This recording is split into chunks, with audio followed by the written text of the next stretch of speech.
Here's something most people don't realize. Feeling like an outsider doesn't mean you're broken. It often means you see things more deeply than those around you. Maybe you've walked into rooms where everyone seems to belong, and you start to wonder, what's wrong with me? But here's the truth. That outsider feeling, it's not a weakness. It's data. In this video, we'll explore 5 key insights that will help you understand why this feeling shows up, reframe it psychologically, and channel it into composure, clarity, and quiet influence. Do stay until the end because I'll share one mindset shift that completely changed how I navigate any room, no matter who's in it. As someone who studied communication psychology and consulting frameworks, I've seen how even the most capable people, executives, consultants, leaders, can secretly feel like outsiders. By the end, you won't be trying to fit in anymore. You'll understand how to belong to yourself. 1. The observer's lens. You see what others miss. Let's start with something simple but profound. Outsiders are observers. You notice tone, dynamics, energy, things most people overlook.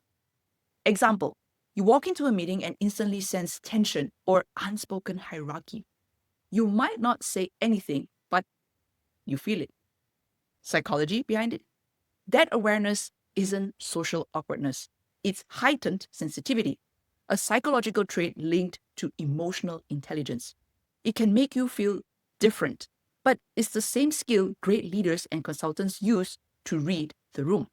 When you realize that your sensitivity is actually a professional advantage, you stop apologizing for it and start using it strategically. 2. The belonging gap.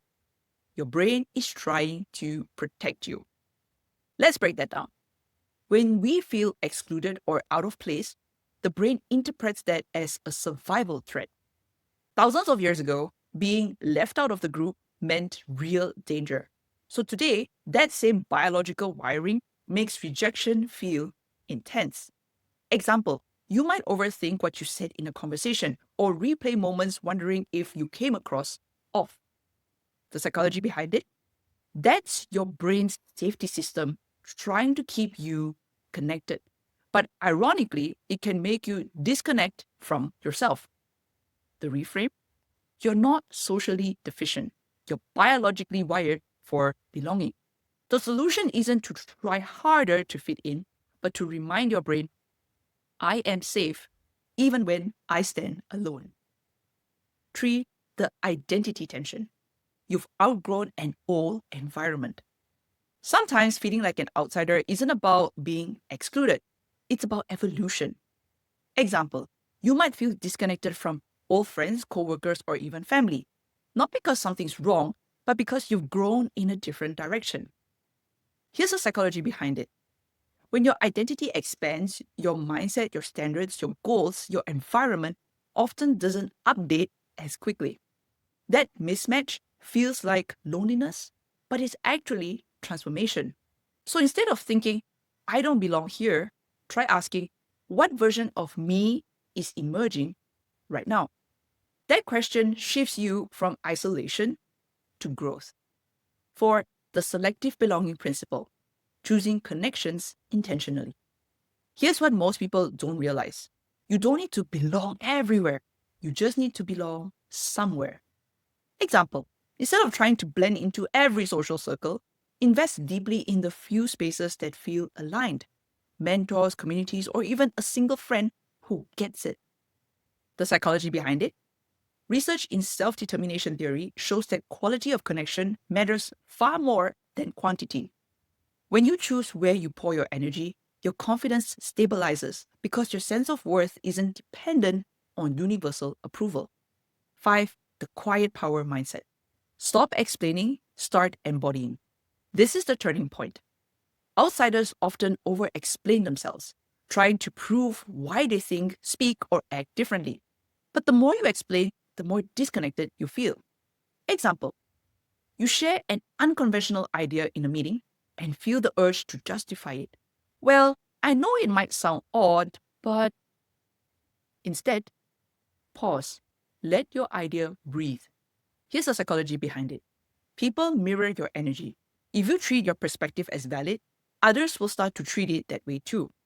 That's emotional leadership, leading through calm certainty, not defensiveness. Remember this: you don't earn belonging by proving yourself, you claim it by being yourself calmly. Here's a bonus truth that changed everything for me. You stop feeling like an outsider the moment you stop abandoning yourself to be accepted. Belonging isn't about being liked, it's about being anchored. And the moment you stop chasing validation, people start gravitating towards your stability because calm confidence is magnetic. Let's recap. Your awareness is a gift, the observer's lens. Your brain's fear of rejection is protection, not weakness. You might just be outgrowing your old environment. Choose where you belong intentionally. And lastly, stop explaining your difference. Embody it. Remember, being an outsider isn't your flaw, it's your formation. It's where depth, intuition, and leadership are born.